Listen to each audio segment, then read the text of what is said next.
గణేశాయ నమః. శ్రీ సరస్వతి నమః. శ్రీ గురుభ్యో నమః. భక్తులారా, వ్యాస ప్రోక్త మహాభారత ఇతిహాసం యథాతథంగా చెప్పుకున్నాం. ప్రతి శ్లోకం దాని అర్థం.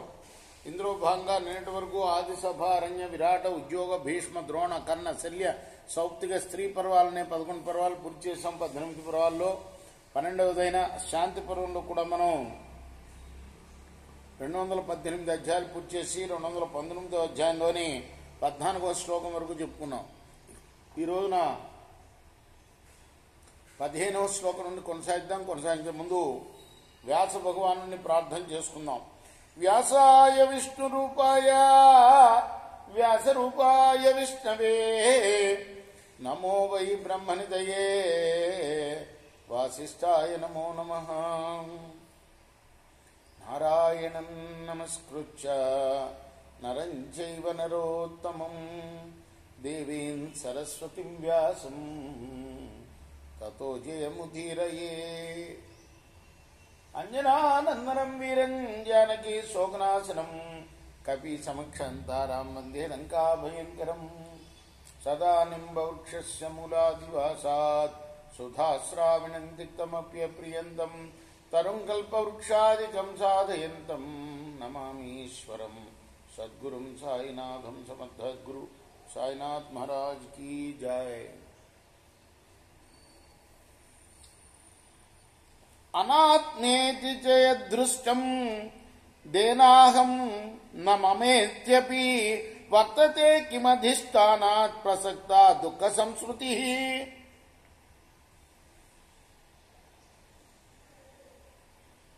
ఈ దృశ్య ప్రపంచం అనాత్మ అని రూఢి అయిపోయిన వాడి దృష్టిలో దీని పట్ల అతనికి మమకారం ఉండదు, అహంకారం ఉండదు. ఇక అతనికి దుఃఖ పరంపర ఎలా కలుగుతుంది?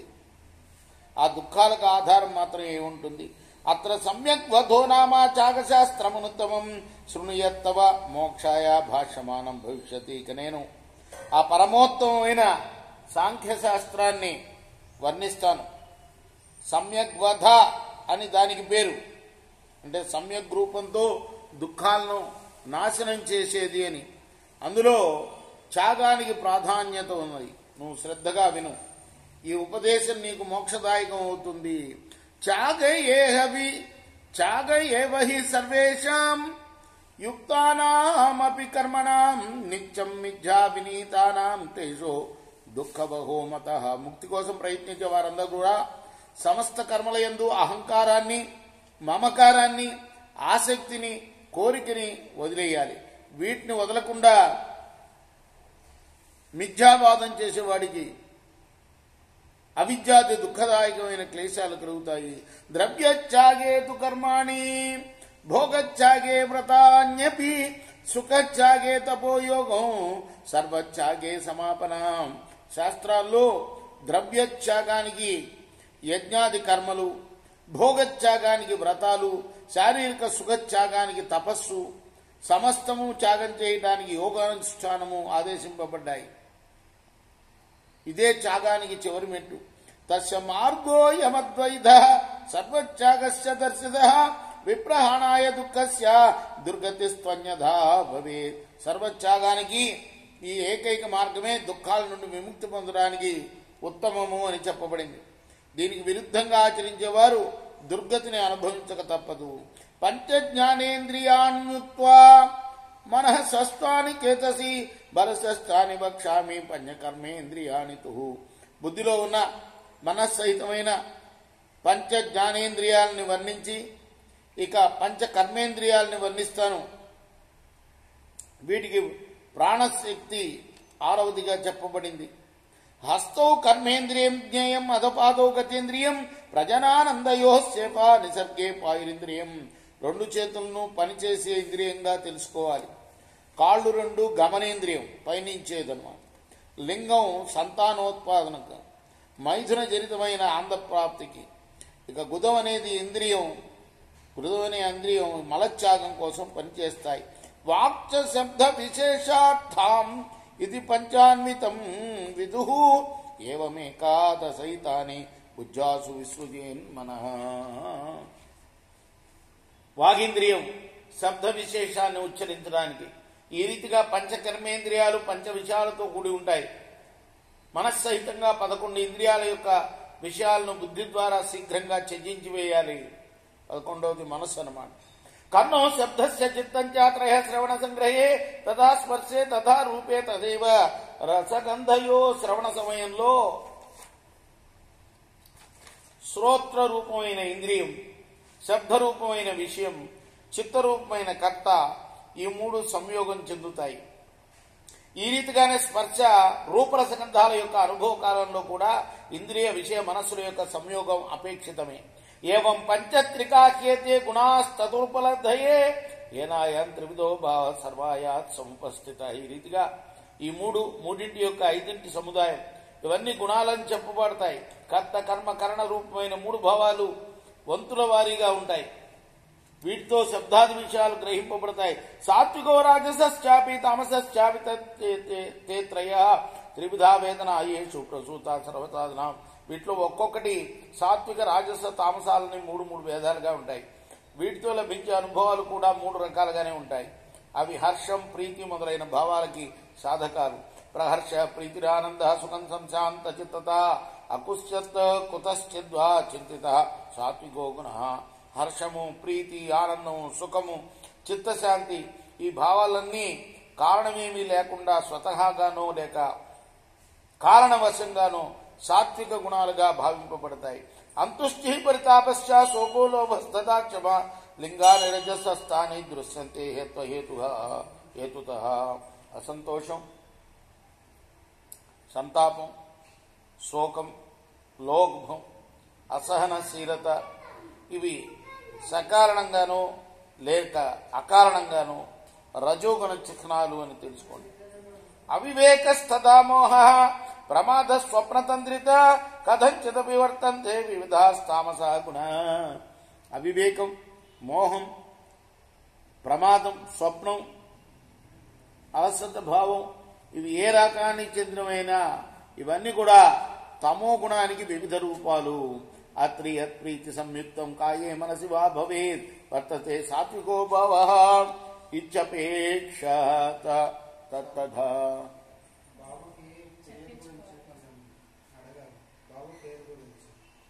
రాత్రి 8 స్నానం చేసి రావాలి. ఇప్పుడు కుదరదు. పంచాంగం ప్రతిరోజు రాత్రి 8 చూస్తాం. అత్ర యత్ప్రీతి సంయుక్తం కాయే మనసి వా భవేత్ వర్తతే సాత్వికో భావః ఇచ్చపేక్షత తత్తథా. వీటిలో శరీరం గాని మనసులో గాని ప్రీతి సంయోగం చేత పుట్టినది సాత్విక భావం. దాన్ని సత్వగుణ వృద్ధిగా తెలుసుకోవాలి. యచ్చ సంతోష సంయుక్తం అప్రీతికరమాత్మనః ప్రవృత్వం రజ ఇచ్చేవం తదస్తదపి చింతయేత్.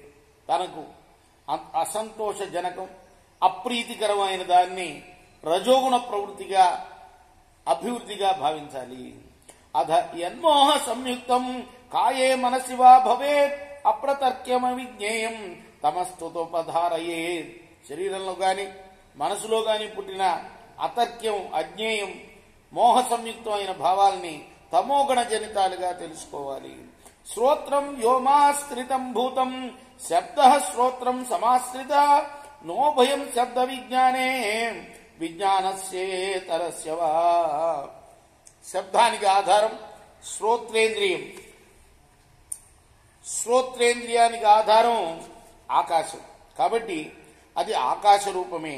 ఈ స్థితిలో శబ్దాన్ని అనుభవించే సమయంలో ఆకాశం, శ్రోత్రం ఈ రెండే జ్ఞానానికి గాని అజ్ఞానానికి గాని విషయాలు కాలేవు.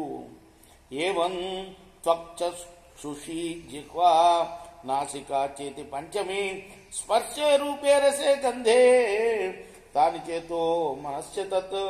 ఈ రకంగానే త్వక్కు అంటే చర్మం, నేత్రం, జిహ్వ, నాసిక కూడా క్రమంగా స్పర్శ రూపరసగంధాలకు ఆశ్రయం, తనకు ఆధారభూతమైన మహాభూతాలకు స్వరూపం అవుతాయి. వీటన్నిటికీ కారణం మనస్సు. కాబట్టి ఇవన్నీ మనస్వరూపమే. స్వకర్మైవ సద్భావః దశస్వేతేషు తిష్టతి చిత్తం ఏకాదశం విద్ధి బుద్ధిర్వా దశమే భవేత్. ఈ దశేంద్రియాల్లోనూ తమ తమ విషయాలను ఒకేసారిగా కూడా గ్రహించే శక్తి ఉన్నది. 11వదైన మనస్సు, 12వదైన బుద్ధి, ఇవి ఇంద్రియాలకు సహాయకాలను తెలుసుకోవాలి. 11, 12 అంటే పంచకర్మేంద్రియాలు, పంచ జ్ఞానేంద్రియాలు, తర్వాత 11వది మనస్సు, 12వది బుద్ధి అన్నమాట. ఇవన్నీ కూడాను ఇంద్రియాల కిందనే లెక్క, 12 ఇంద్రియాల కింద లెక్క అన్నమాట. అయితే ఈ దశేంద్రియాలకి అంటే జ్ఞానేంద్రియాలు, కర్మేంద్రియాలకి సహాయకారులుగా ఉంటాయి మిగతా 2, మనస్సు బుద్ధి. తేషామయుగ పద్మాభ ఉచ్ఛేదో నాస్తి తామసే అస్థితో యుగవద్భావ వ్యవహార సలౌకిక. తమోగుణ జనితమైన సుషుప్తి కాలంలో తన కారణంలో విలీనం అవటం వల్ల ఇంద్రియాలు విషయాలను గ్రహించదావు, కానీ వారి యొక్క నాశనం మాత్రం జరగదు. వాటిలో ఉండే తమ విషయాలను ఒక్కసారిగా గ్రహించే శక్తి లౌకిక వ్యవహారంలోనే కనపడుతుంది. ఇంద్రియాణ్యపి సూక్ష్మాన్ని దృష్ట్వా పూర్వశ్రుతాగమాత్ చింతయన్నామ పర్యేత త్రిభిరేన్వాన్వితో గుణై. ముందు జాగ్రత్త అవస్థలోని చూడటం, వినటం మొదలైన వాని ద్వారా పూర్వవాసనావశమైన శబ్దాది విషయాలు ప్రాప్తించడంతో స్వప్నాన్ని దర్శించేవాడు సూక్ష్మమైన 11 ఇంద్రియాలను చూసి విశేషాంగత్యాన్ని భావిస్తూ సత్వాది గుణాలతో కూడి శరీరం లోపనే ఇచ్ఛానుసారంగా తిరుగుతూ ఉంటాడు. యత్తమోపహతం చిత్తం ఆసు సంహార మధ్రువం ఉపరమంకాయే తదాహుస్తామసంబుధ. సుషుప్తి కాలంలో చిత్తం తమో గుణంతో అభిభూతమై తన ప్రవృత్తిని, ప్రకాశ స్వభావాన్ని శీఘ్రంగానే సంహరించి కొద్దిసేపు ఇంద్రియాల వ్యాపారాన్ని ఆపివేస్తుంది.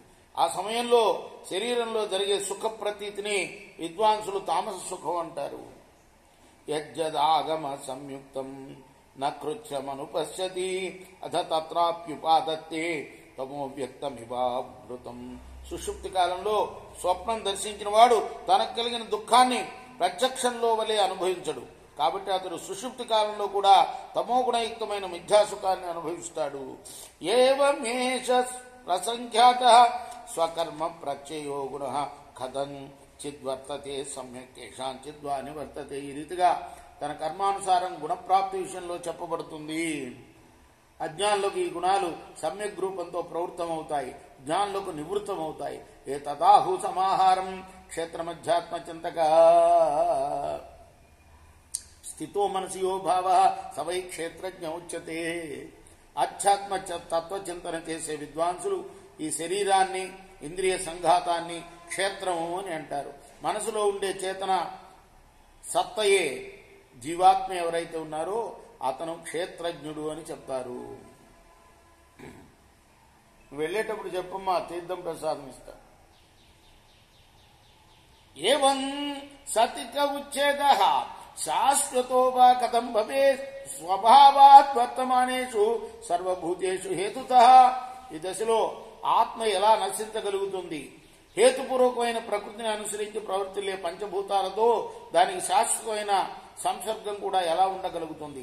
యథార్నవగతా నచ వ్యక్తి జగతి నామచ నదాశ్చత నియశ్చంతి తాదృశ సత్వ సంక్షయ. నదీ నదాలు సముద్రంలో కలిసి తమ పేర్లను, వ్యక్తిత్వాన్ని వదిలిపెట్టినట్లు పెద్ద పెద్ద నదాలు చిన్న చిన్న నదుల్ని తమలో విలీనం చేసుకున్నట్లు జీవాత్మ పరమాత్మలో విలీనం అవుతుంది. ఇదే మోక్షం. అది మోక్షం అంటే ఏమిటంటే జీవాత్మ పరమాత్మలో కలవటమే మోక్షము. అది ఎలా ఉంటుందయ్యా అంటే, నదులు సముద్రంలో కలిసిపోయిన తర్వాత నదులు ఉనికి ఉండదు కదా. ఇది గంగా నది, ఇది కృష్ణా నది అని అందులో చెప్పడానికి వీల్లేదు కదా సముద్రంలో కలిసిపోయిన తర్వాత. అదేవిధంగా ఈ జీవాత్మలన్నీ కూడాను పరమాత్మలో కలిసిపోయిన తర్వాత ఇంకా మోక్షమే వాళ్ళకి. ఏవం సతి కుతః సంజ్ఞా ప్రేత్య భావే పునర్భవేత్ ప్రతి సమ్మిశ్రితే జీవే దృశ్యమానే చ సర్వతః. జీవుడు బ్రహ్మలో విలీనమయ్యాక అతని నామరూపాలు ఏ రకంగానూ కూడా గ్రహించబడవు. ఈ స్థితిలో మరణించాక జీవుని పేరు ఎలా ఉంటుంది? ఇమాంచయో వేద విమోక్ష బుద్ధిం ఆత్మానమన్విచ్చతి చాప్రమత్తః న లిప్యతే కర్మపరైరనిష్టై పత్రం విసస్యేవ జలేన సిక్తం. ఈ మోక్ష విద్య తెలిసినవాడు, జాగరూకతతో ఆత్మతత్వాన్ని అనుసంధానం చేసినవాడు, నీటిలో తామరాకులా కూడా కర్మ యొక్క అనిష్ట ఫలాలతో ఎప్పుడు అంటుకోడు. దృఢైర్హి పాశ్చైర్బహుభిర్వముక్త ప్రజానిమిత్తైరభిదైవతస్య యదాక్షసౌ సుఖ దుఃఖే జహాతి ముక్తస్తదాగ్రహం ముక్తస్తదాగ్ర్యాం గతిమేచ్చలింగః.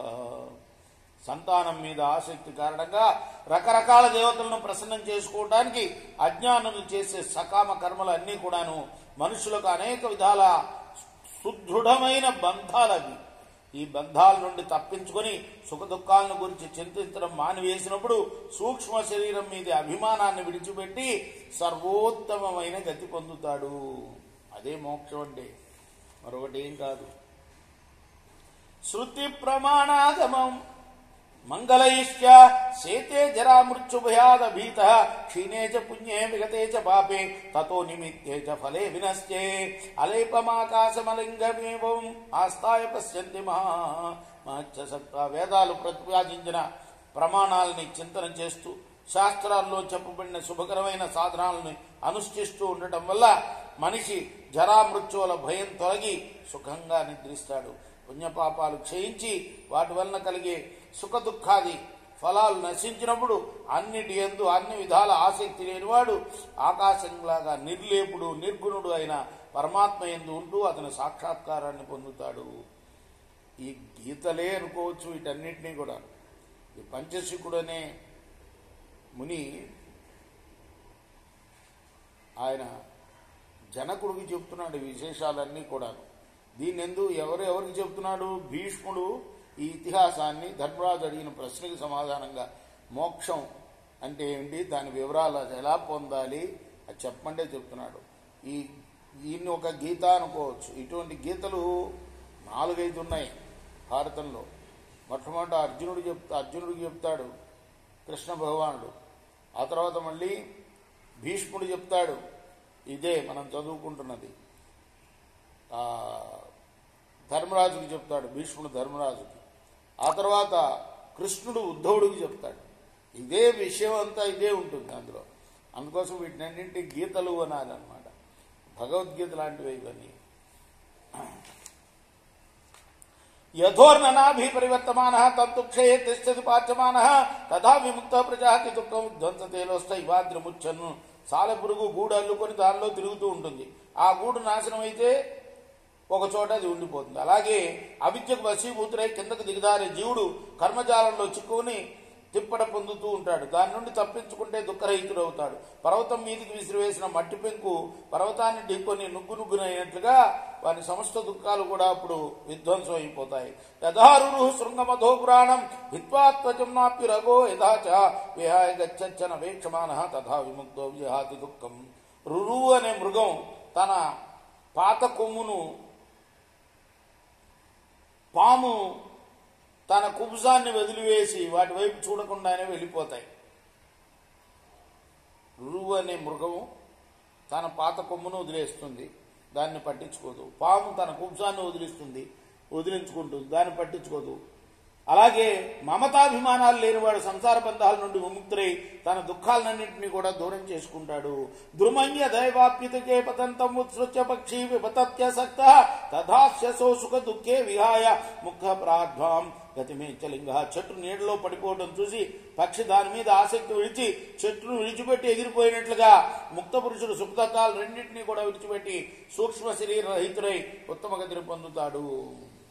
భీష్మ ఉవాచ అపి చ భవతి మైథిలేన గీతం నగరముపాహితమగ్నినాభివేక్ష నఖలు మహీ దచతేతి కించత్ స్వయమిదమాహ కిల స్మ భూమిపాలః ఇదం అమృతపదం నిశమ్య రాజా స్వయమిహ పంచసికేన భాష్యమాణం నిఖిలమభిసమీక్ష నిశ్చితార్థః పరమసుఖీ విజహార వీతశోక.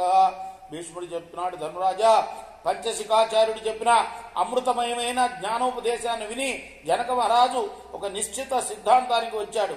అన్ని మాటల్ని ఆలోచన చేసి శోకరహితుడై గొప్ప సుఖంతో జీవించాడు. ఆ తర్వాత అతని స్థితి మారిపోయింది. ఒకసారి ఆ మిథిలా నరేశుడు జనకుడు మిథిలా నగరం అగ్నికి ఆహుతి కావటం చూసి ఈ నగరం మండుతున్నా నాకేం బాధగా లేదు అని తానే తన భావాన్ని వెల్లడించాడు. ఇమం హి యః పఠతి విమోక్ష నిశ్చయం మహీపతే సతతమవేక్షతే తథా ఉపద్రవాన్నానుభవచ్చ దుఃఖితః ప్రముచ్యతే కపిలమివైచ్చ మైథిలః.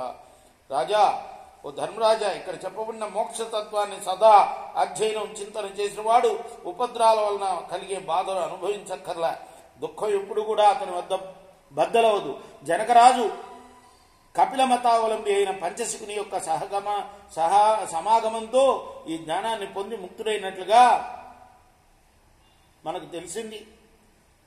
మరి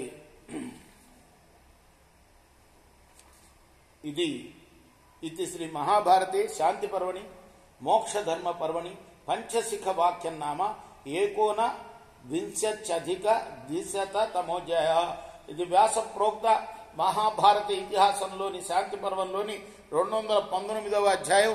రేపు 220వ అధ్యాయాన్ని ప్రారంభం చేద్దాం. కృష్ణార్పణమస్తు. సాయి కృష్ణార్పణమస్తు.